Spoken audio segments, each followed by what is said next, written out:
Hey YouTube, Brett Mustang 1, and we're going to do a long-term review of my Echo PB265L.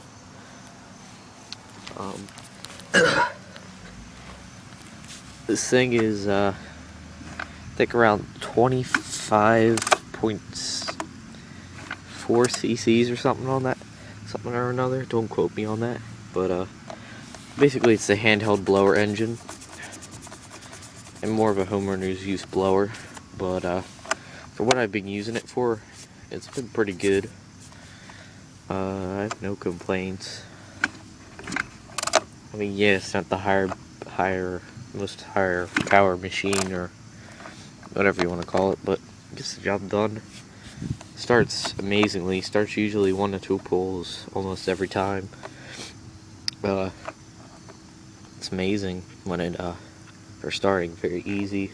It's got the i30 recoil starter, so you don't even have to pull it that much, and it fires up. But it's got a good amount of compression. It's a 65 decibel category 1 machine. It's got a Zama carb on it. There was a recall on it for the fuel lines before, so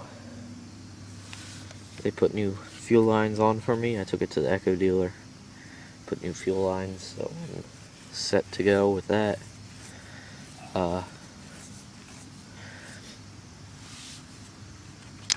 Yeah, so that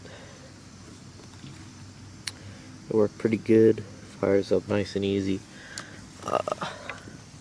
There's a little thing. What does it say? That's the serial number. I'm trying to see when it was made exactly.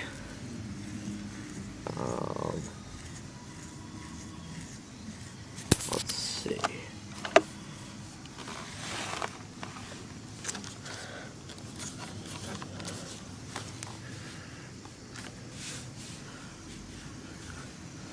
I forget exactly where it says the date it's made. Oh, there it is. Duh. Whoopsie. I haven't looked on here for a while. Let's see what the date. 25.4 cc engine. 300 hours is the compliance period. And it was made in September of 2011. So it's about a year old. But I didn't get it till September, so I haven't had it for a year yet. Had it for about 8-9 months.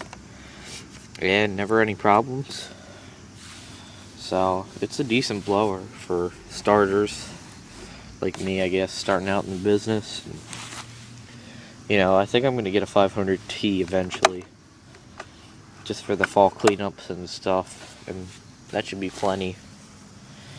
But I need to get a push mower eventually, so that's the first priority over a new blower right now. So but anyway, it's got a Zama carb, primer bulb, throttle linkage up here. It's very easy to take apart. I've never taken the machine apart yet, but it looks very easy from what I have seen. Sorry for the shakiness, just fixing some stuff. I'll do a startup of it in a little bit. Alright, so let's check the air filter.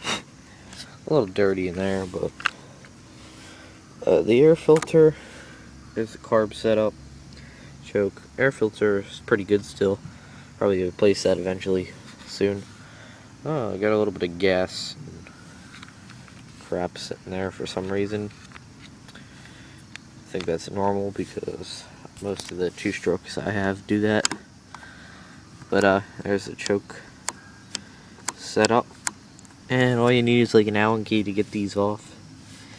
It's just pretty easy, so I'm not complaining if I ever have to take this thing apart. Very easy to work on. You can get the parts, you know. It's all good. Let's put this back on real quick.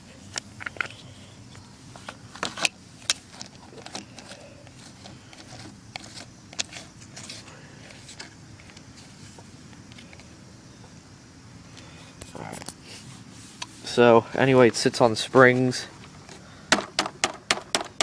If you can see it, they're really stiff springs though. I wish they were a little more springier.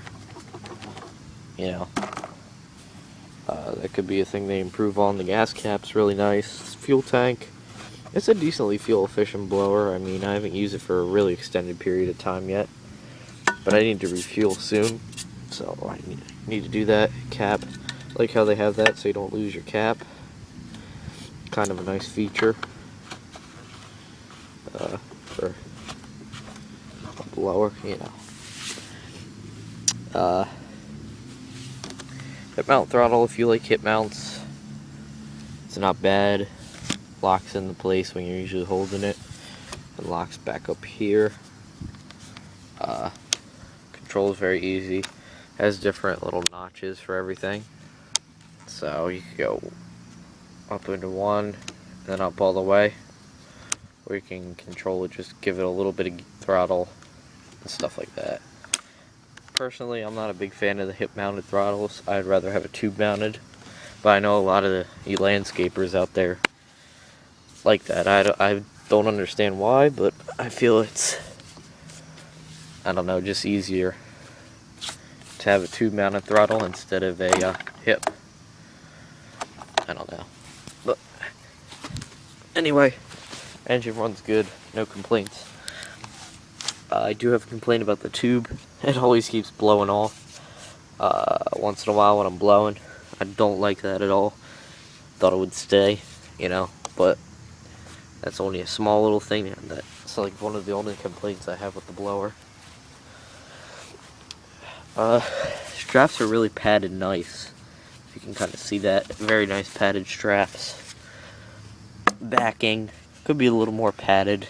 It's just styrofoam and, you know, this thing doesn't get too, well, it gets hot, but you can't really feel it when you're using it, which is kind of nice, because I know a lot of people complain that their backpack blowers get hot and stuff and all that, but not this thing. It doesn't get, I mean, it gets hot, but you can't feel it. So, started this up about an hour ago, just to blow off some stuff, the deck and stuff, because we had a storm last night. So let's try no choke or anything, we'll fire it up.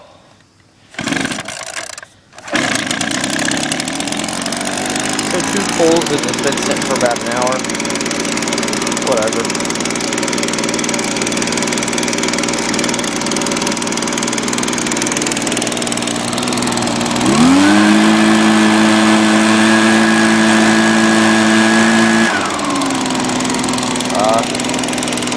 I don't know how much CFM and speed it is, but I will put that down in the description. I don't know it right offhand, so sorry about that.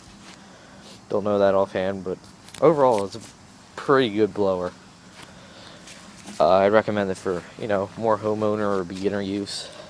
It's lightweight and gets the job done. I mean, I've had no problems with it yet. I blew leaves last year on Christmas, because that's when I got it. So, and it blew pretty much most of them all the way down. I had no problems or whatever doing my fall cleanup, you know, with this thing. Works good. I've no complaints except for that tube blowing off. And yeah, guys, it's a little review of the Echo PB265L, and I would recommend this to most people, unless you're like a really big landscaper company or whatever. So, it's a good blower. Thanks for watching. See you.